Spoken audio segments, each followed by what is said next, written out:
Good morning, everyone. Welcome to the Morning Rush. This is the morning empowerment calls for busy executives, heart-centered entrepreneurs out to make change in the world.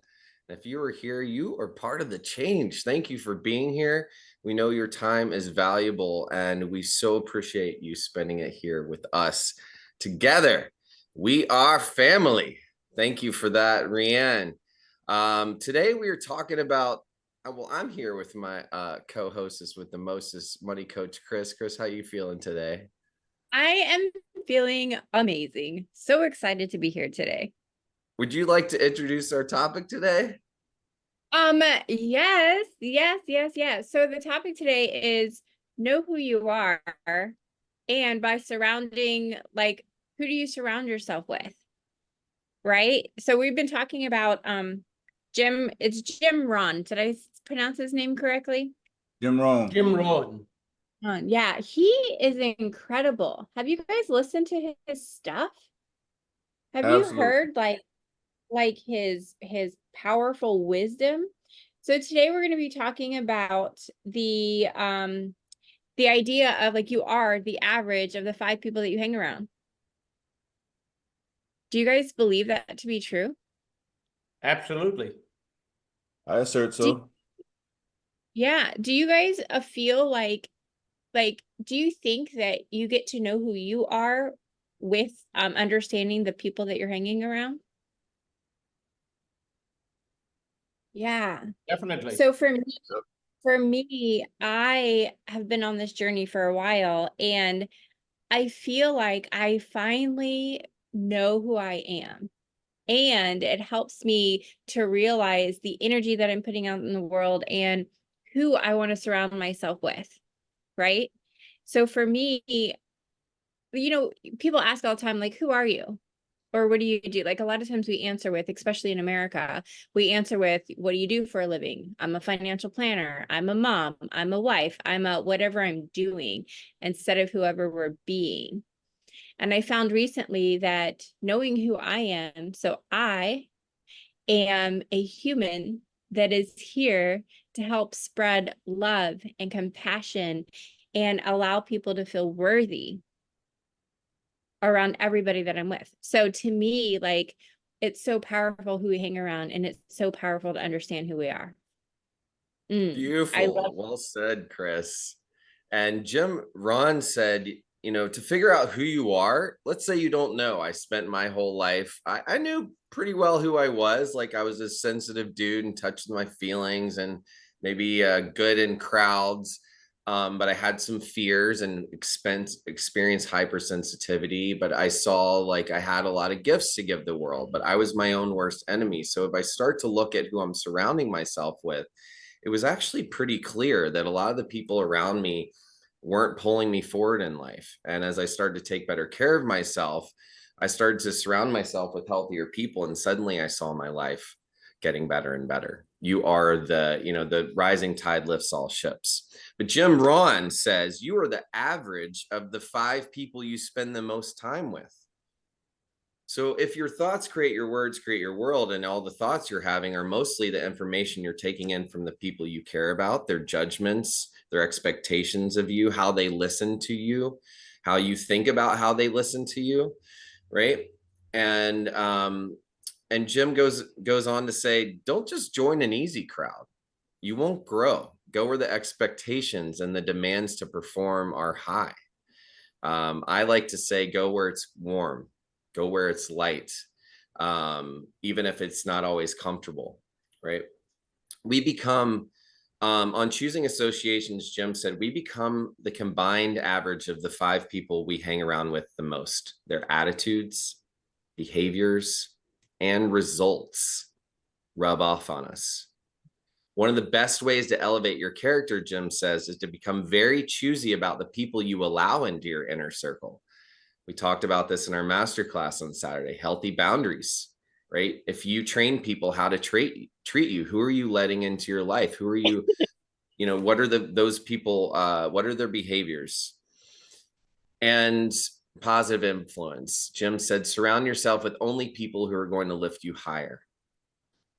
Jim believed that the power around us of our thinking, believing, behavior, and ultimately our success, that these people around us, sorry, not the power around us, these people around us influenced our thinking, behavior, and ultimately our success. So he advocated for being intentional about the company we keep, suggesting that that by surrounding ourselves with ambitious, positive, and successful individuals, we can elevate our standards. So everybody has someone negative in their life, right? And that person always has that story. You can call them any time of day. They're going to tell you what's wrong. Maybe you have that person, maybe you don't. But how many people in your life do you have that can see the good, that know what's going on? And the other thing I want to challenge you all with, and I see your hand, Peter, is often what I see when I'm growing in my life and with other clients I've helped grow is that at some point people get afraid to outgrow their families, to outgrow their socioeconomic such situations, their backgrounds, their families' limiting beliefs on money. And it can be uncomfortable, right? And it can be scary for some of us. I know a lot of men I've spoken to are sometimes afraid of breaking through success because they feel like they're going to leave their family or their background behind, right? But you get to give this away. So consider that pouring into your cup in this way is the greatest gift you could give the people in your life. And continue to pull for people that challenge you. You know, if I didn't know Peter Swain, someone that thought about, money in the way that he did, and I was only around struggling artists all the time who know how to struggle and survive but not thrive. That actually keeps me from looking at all the amazing stuff that's possible with my abundance here. Same thing with knowing Coach Money Chris. I got to spend a couple minutes with AM Noel and Jordan and her and Rianne. And I'm thinking, man, if these are 5 people in my life that I surround myself with, like, I'm doing great. Right. So that's something to celebrate as well. Like, what are the people that are doing really well? What are the aspects of the people that you love that are great? And consider those are also traits about you that are great. So before we go into the breakout rooms, Peter Swain, I see your hand. You want to drop some wisdom in here? Yeah, I just wanted to give 2 examples and thank you. I'm going to use this in my personal therapy session for a second. Number one, there was a guy called Oren Klaff, one of the most successful VCs of all time, wrote 2 best-selling books. I found a speaking engagement he was at and literally walked up to him and said, "You're going to be my bestie. And my job in the next few months is to work out what you don't know that I can give you so that this is an integrous exchange." A year later, I'm now hanging out at his house, spending time with his kids. And this guy is teaching me what he knows. And vice versa. I'm teaching him what I know. But it was literally, I walked up to him and said, "You are going to be my bestie." And one of the reasons, not just the VC, is because he's a really cool dad. He brought his dad to these speaking engagements. So he's getting paid $100,000, $200,000, and he's bringing his 8-year-old. And if his 8-year-old isn't welcome, he's not welcome. I'm like, okay, I like this guy. But then the second is I just let somebody go, literally an hour ago. And this is a young lady who I have the greatest of fondness for. She is a truly beautiful human being, but she always has that negative story. There's always a reason she couldn't get stuff done. There's always an excuse as to why the thing didn't happen. And I started adding it up, and I think she's cost me about $500,000 in the last year. And I was like, she's got to go.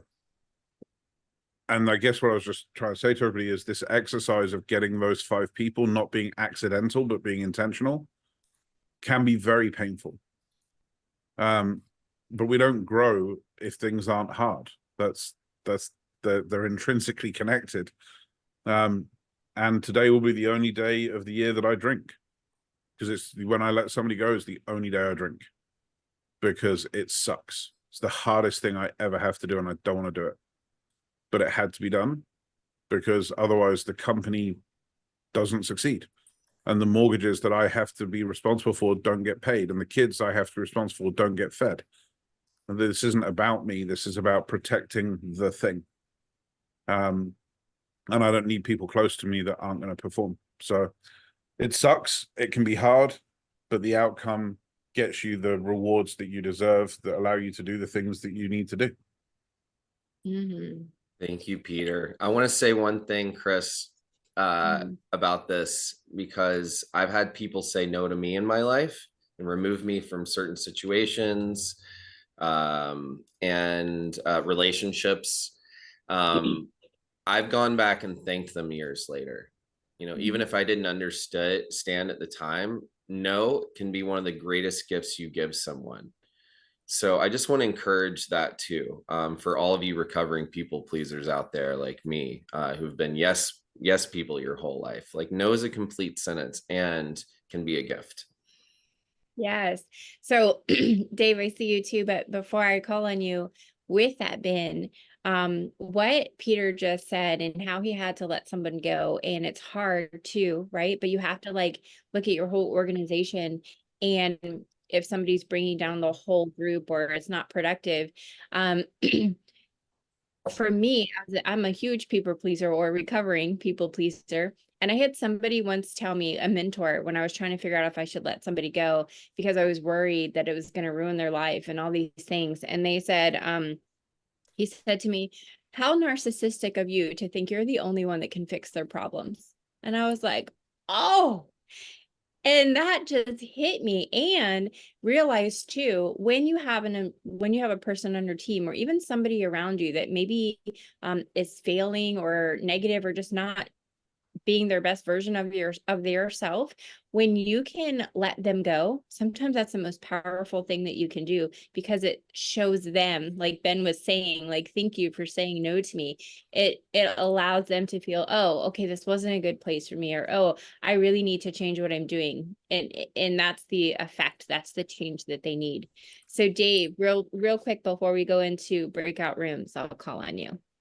Yeah, I'm reminded, this conversation reminds me of reason, season, and lifetime, right? The people in our lives, they're there for a reason, they're there for a season, and they're there for a lifetime. And the moment that you make a decision, a choice to improve yourself and surround yourself with those who are on that trajectory, just know not everybody is going to be a ship and rise with the tide. They have the choice also, and you probably will lose some level of relationships that you used to have. You still may have a relationship, but you won't necessarily have the same type of relationship because you won't allow that into your energy. So I just wanted to share that with everybody. Just be encouraged because it's part of the process. Yes, thank you so much, Dave. That's so true.